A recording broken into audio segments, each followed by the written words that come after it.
Então, respondendo a pergunta sobre a eficácia da cannabis, né, o fato aí veio uma pergunta sobre ter conversado com vários médicos e não ter falado que não tem eficácia. Pessoal, hoje em dia tem várias estratégias, né, tem várias vertentes da medicina, vamos dizer assim, né, que os profissionais podem seguir. E a medicina mais tradicional, né, mais convencional, vamos dizer assim, que utiliza ali medicamentos e cirurgia, basicamente, ela realmente muitas vezes fecha um pouco os olhos para as outras estratégias, né? Isso é muito comum. E cada vez mais a medicina vem abrindo espaço, né, para essa medicina integrativa, porque ela está vendo que o uso dos medicamentos e das cirurgias isolados não está sendo suficiente, não está resolvendo os problemas, muitas vezes trazendo outros problemas. Então, a medicina integrativa, ela justamente vai trazer as abordagens, vai somar as abordagens das medicinas holísticas, das medicinas alternativas, vamos dizer assim, né, que são as medicinas, né, mais antigas e tradicionais, que a gente não pode descartar e que são muito bem-vindas atualmente, com a medicina atual, com a medicina moderna, vamos dizer assim, dos medicamentos e das cirurgias que também têm o seu papel. Mas o fato de um profissional dizer que não tem eficácia, ele não pode estar dizendo isso baseado em estudos, porque a gente tem diversos estudos aí, aproveitando e trazendo já a resposta para a segunda pergunta. Nós temos diversos estudos, se você digitar agora aí no PubMed, você vai ver que tem mais de 30 mil estudos aí com relação a cannabis atuando no organismo humano, né, como funciona o sistema endocannabinoide, milhares de estudos com relação ao sistema endocannabinoide, a relação com o sistema neurológico, como isso funciona, como a cannabis atua no sistema endocannabinoide, tudo isso está descrito, pessoal. Se você digitar no PubMed agora cannabis ou endocannabinoide ou Alzheimer e cannabis, você vai ver a quantidade de estudos que tem sobre esse tema. Sim, ainda precisamos de muitos estudos, até porque isso não tem nem 30 anos que se fala sobre, e recentemente que se tem mais permissões para falar sobre. Mas isso não significa que não tem estudos e não tem pesquisa e que não estamos cada vez mais entendendo sobre esse tratamento e que não é o milagre do mundo, que não veio para resolver todos os problemas, mas que é uma ferramenta muito interessante que a gente não pode fechar os olhos para isso, porque tem certas pessoas que estão dizendo que não tem estudo, que não querem se atualizar e etc, etc. Tá legal?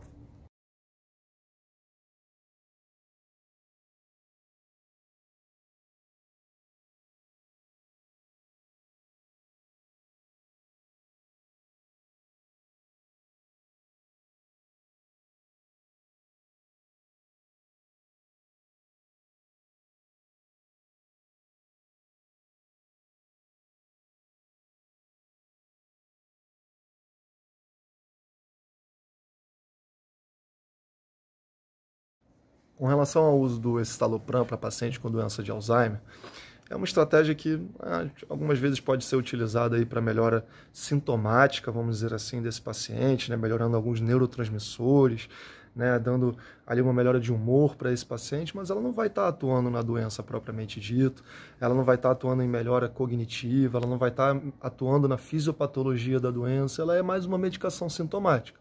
Ela não tem os efeitos tão prejudiciais quanto os antipsicóticos, como quetiapina, risperidona, aripiprazol, etc, etc.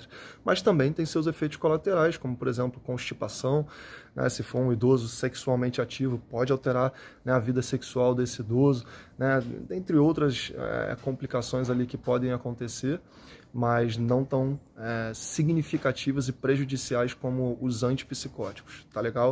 Mas é uma medicação que também, vamos dizer assim, não vai estar atuando propriamente dito na doença.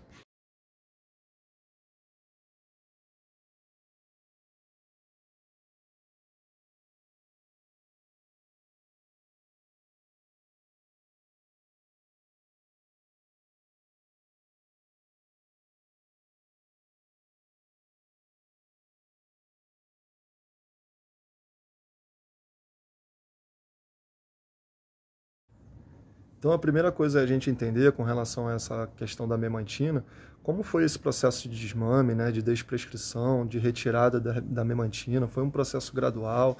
Quando a gente fala de medicamentos de efeito no sistema nervoso central, né, a gente tem que sempre ter cuidado com relação a esse desmame, né, essa retirada de medicamentos, para a gente não ter ali efeitos né, de abstinência com relação a esses medicamentos e piora sintomática dos pacientes, etc, etc. O cérebro, obviamente, ele se adapta a uma nova realidade que é funcionar com a substância. Se a gente retira aquela substância num determinado momento, o cérebro não está adaptado mais, ele precisa se readaptar a funcionar sem essa substância. Principalmente um cérebro, né, vamos dizer, doente, como é o de um paciente com uma doença neurodegenerativa. Então, esse processo de retirada da medicação, ele é extremamente importante. E pode ser que esse paciente estivesse se beneficiando, sim, dessa medicação. Às vezes, a gente acha que fazer um tratamento, o paciente ele vai ter que regredir, né, totalmente ali os sintomas que ele está apresentando, ou que ele vai voltar a ser como era. Muitas vezes, pessoal, o fato dele não estar piorando, dele não estar evoluindo a doença, já é um grande benefício, se tratando de doenças neurodegenerativas, que muitas vezes, inclusive, podem ser rapidamente progressivas. Então, muitas vezes ali, uma não evolução ou uma estabilidade é uma melhora. E essas medicações, como memantina, donepezila, que a gente não fala tanto aqui, né, que a gente está sempre batendo com relação a quetiapina, risperidona, essas medicações mais complicadas, os antipsicóticos que trazem tantos problemas. Os medicamentos donepezila, memantina, Exelon, né, rivastigmina, etc., que são medicamentos que teoricamente são direcionados para a doença de Alzheimer, né, ou demência no geral, a gente tem que lembrar que são medicamentos também sintomáticos, tá, pessoal? Eles não vão estar propriamente dito atuando na fisiopatologia da doença. A rivastigmina, talvez memantina, pode ser que, entre aspas, sim, ali por estar melhorando um pouquinho de neurotoxicidade, pode até dizer que sim, mas donepezila, né, rivastigmina, galantamina, que são medicamentos que estão ali para aumentar nível de acetilcolina no cérebro, vão melhorar sintomaticamente o paciente por um tempo, porém não estão tratando a doença, porque não estão atuando na fisiopatologia da doença, que não é a redução da acetilcolina, e sim a destruição e a perda de neurônios que fazem a produção e o uso desses neurotransmissores. Então, só um detalhe aqui com relação a isso, mas a estratégia tem que ser combinada. A memantina ela pode fazer parte da estratégia desde que não esteja trazendo prejuízos, mas ela não deve ser feita isoladamente. Ela precisa vir junto com atividade física, nutricional, estimulação cognitiva, nutracêuticos, suplementos para o corpo, para a mente, etc, etc, etc. Tá legal?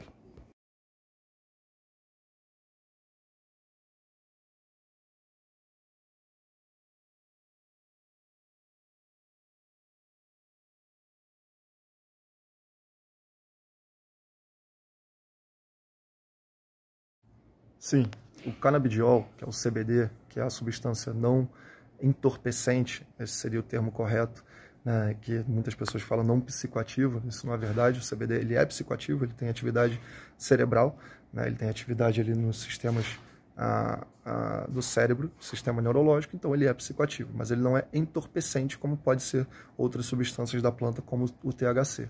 Então o canabidiol ele tem um potencial enorme anti-inflamatório. Não só ele, como outros fitocannabinoides, mas falando aqui do canabidiol, que é teoricamente mais conhecido, e que a gente pode fazer extratos ricos em canabidiol e até inclusive, né, com ausência do THC. Então você pode muito bem fazer um tratamento sem ter o menor risco de ter efeitos entorpecentes, que é esse, né, ficar alto ou ficar, né, ter efeitos entorpecentes ali da planta, etc, etc, etc. Tá legal? Então é sim muito possível ter o potencial anti-inflamatório e, né, analgésico e melhora de dores crônicas, neurológicas, osteoarticulares, etc., com o uso do canabidiol com doses baixas de THC. Porém, existem sim pacientes que vão precisar, inclusive, de um THC doses moderadas, inclusive até mais altas, para ter esse mesmo efeito.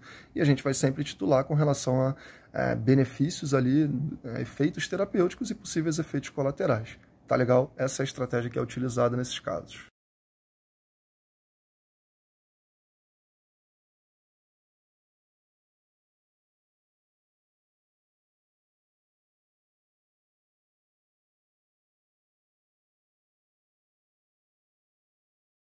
Olha, muito pelo contrário. O risco dela ficar sonolenta durante o dia, na verdade, é utilizando esses medicamentos para dormir.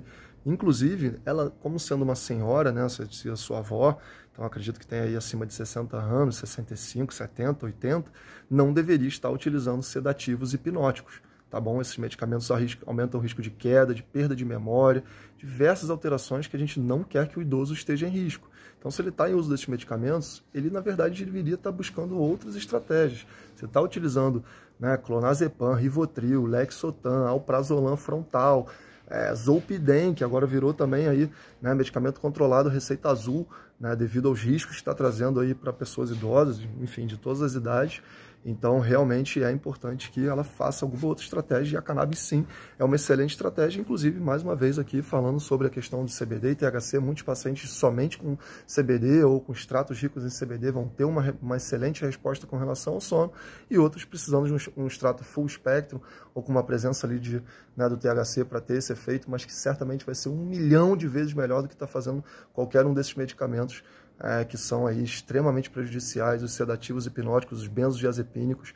Vamos mudar essa estratégia aí para melhorar o sono da sua avó e trazer, claro, outras estratégias também não farmacológicas. A acupuntura, né, ela já fez uso, por exemplo, de aromaterapia para ajudar no sono, meditação, respiração. Tem milhões de coisas para serem feitas, além da cannabis e além né, desses medicamentos que estão sendo utilizados aí para ela. Tá legal?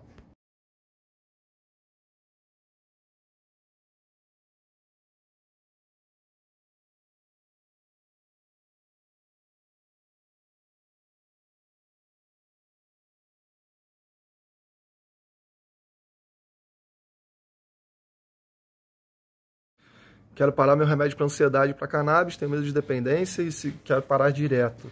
Tá, primeiro, vamos lá, por partes. Legal, é importante entender qual remédio para ansiedade você usa, que é um antidepressivo, né, um benzodiazepínico que você usa ali em momentos de mais ansiedade de resgate, um Rivotril que você toma, ou é ali uma sertralina, um escitalopram que você usa para um controle, o que é? Qual é o medicamento? Independente, precisa ser feito um processo de desmame idealmente. Tá? Não é 100% dos casos, mas idealmente sim. Com relação à dependência, né, da cannabis, posso te afirmar que a preocupação maior é com dependência com relação a esses medicamentos que você está utilizando. Tenta parar um dia ficar sem tomar o antidepressivo que você toma. Tenta ficar um dia sem tomar o benzodiazepínico que você toma para ansiedade. É com eles que você tem que estar preocupado com dependência. Com relação a cannabis, a gente também se preocupa. Quando a gente tem doses altas de THC utilizadas de forma recorrente por algum determinado motivo. Quando que isso é utilizado? Casos raríssimos.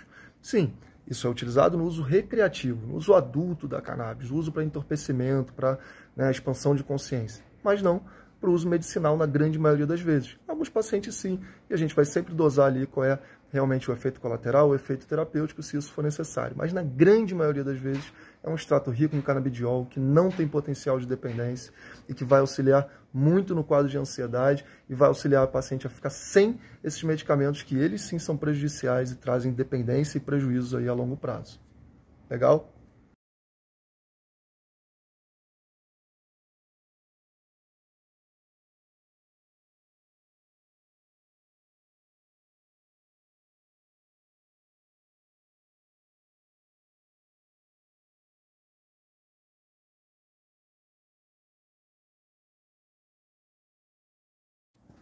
Sim, para ter acesso à cannabis medicinal, que é um tratamento de saúde, você precisa ter acesso a um profissional que faça esse tratamento, que entenda sobre o que ele está te orientando, né? Se você quer ali, está buscando, vamos dizer, fazer uma cirurgia para correção do seu nariz, por exemplo, ali, uma rinoplastia, né?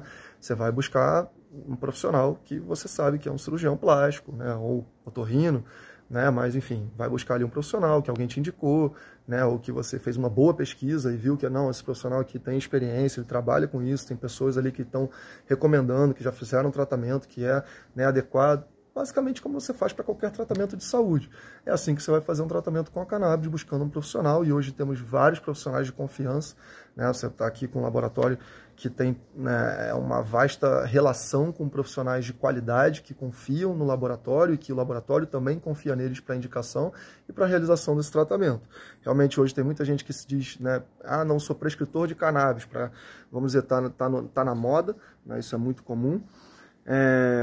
E aí você vai ali no consultório, ele te prescreve 2 gotinhas, aumenta uma gotinha a cada 2 dias e para quando você melhorar. Isso não é tratamento com cannabis, tá legal? Tratamento com cannabis é acompanhamento, a dosagem correta, adequada, ajuste no tempo adequado, atenção à saúde integral do paciente.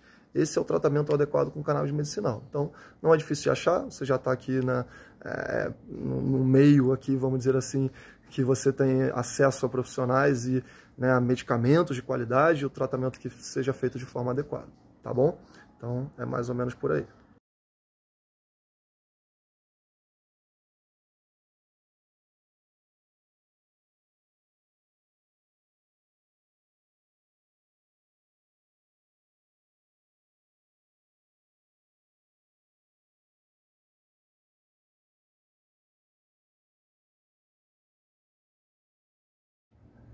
Tá, primeira coisa, não é uma obrigatoriedade que você vai iniciar a cannabis e vai parar os seus medicamentos tradicionais.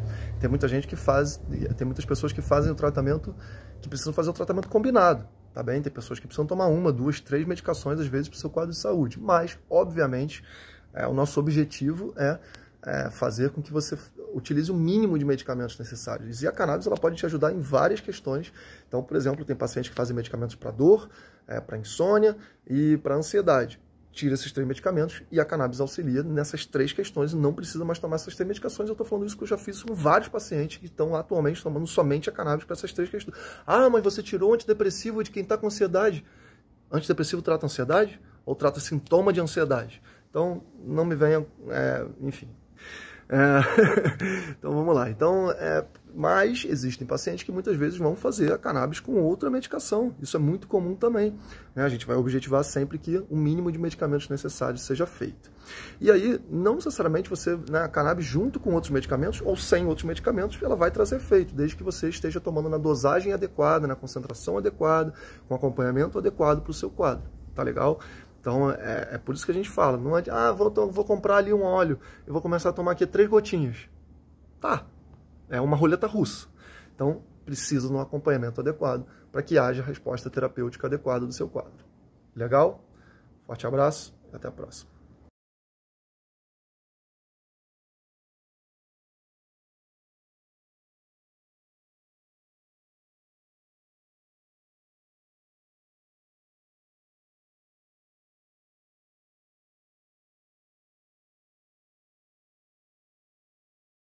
E aí você comentou que não sabe se são esses remédios que deixam ela cada vez mais devagar. Sim, você está vendo aí que no meio desses remédios tem um medicamento chamado risperidona. Esse medicamento é um antipsicótico que a gente está batendo tantas vezes nessa tecla aqui, que é um medicamento que não deve estar sendo prescrito, pelo menos não em longo prazo, né, em uso crônico para pacientes idosos, para pacientes com demência. Esses medicamentos trazem efeitos colaterais seríssimos, parkinsonismo, confusão mental, piora cognitiva. Então, é um medicamento que não devia estar fazendo parte desse arsenal terapêutico, né, que a gente está vendo aí a tal da polifarmácia, né, e que a cannabis vem a substituir muito bem, melhorando, né, esse paciente que está com esses efeitos colaterais aí por conta dessa medicação e atuando nos sintomas da doença e na parte também, vamos dizer, na fisiopatologia da doença, na parte inflamatória, degenerativa e etc.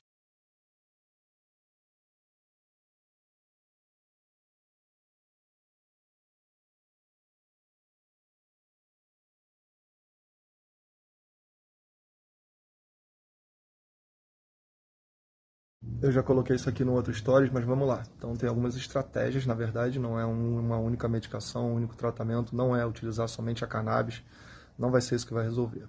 Algumas estratégias são utilizar nootrópicos, a cannabis faz parte disso, que são substâncias que promovem saúde cerebral, saúde neurológica, atividade física regular, diariamente, resistência cardiovascular, pelo menos 5 vezes por semana, estimulação cognitiva, não diária, não semanal, mas horária, a todo momento. Estimulação cognitiva tem que ser parte da vida desse paciente, dessa família que está acompanhando esse paciente.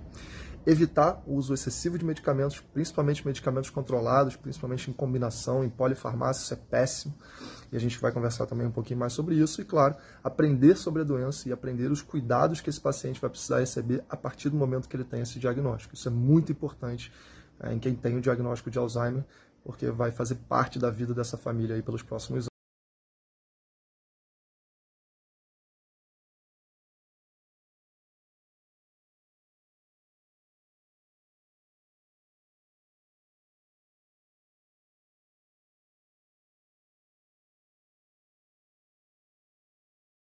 Olá, sou Letícia Bortoni, eu sou médica e estou aqui hoje para tirar uma dúvida que surgiu depois que eu gravei um podcast com a Cláudia, o Podcaia. E a questão foi a seguinte: doutora, sabemos que muitas mulheres sofrem com TPM, enxaquecas e oscilações hormonais. Minha amiga disse que ajudou muito e queria saber dos seus relatos clínicos sobre os benefícios. Bem, os benefícios são diversos, tá? Isso vai depender da questão, da patologia. Resolve 100% dos casos? Não, não tem nenhuma medicação que resolva 100% dos casos, nem antihipertensivo, nem antidepressivo, enfim, as medicações elas não resolvem 100%, então não vai ser 100% dos pacientes que vão ser beneficiados, mas as questões como enxaqueca, cefaleias, na verdade quadros álgicos têm bastante benefício, tanto com canabidiol quanto com o THC em alguns casos mais restritos, né, quando houver indicação. Não é todo mundo que pode usar o THC, né, tem que ser realmente avaliado por um médico, mas quando bem indicado, tem respostas muito positivas em quadros de dor, principalmente, né, em quadros álgicos. De ansiedade também, lógico, caso a caso, tem pacientes que vão acabar se sentindo mais ansiosos com o THC, outros que vão se beneficiar, isso tudo vai depender da indicação, tá? Em relação a TPM, e aí eu aproveito o gancho também para falar dos sintomas pós-menopausa, né? Porque o que os dois têm em comum são as oscilações hormonais. E o canabidiol, ele tem esse papel de ajudar a regular os hormônios.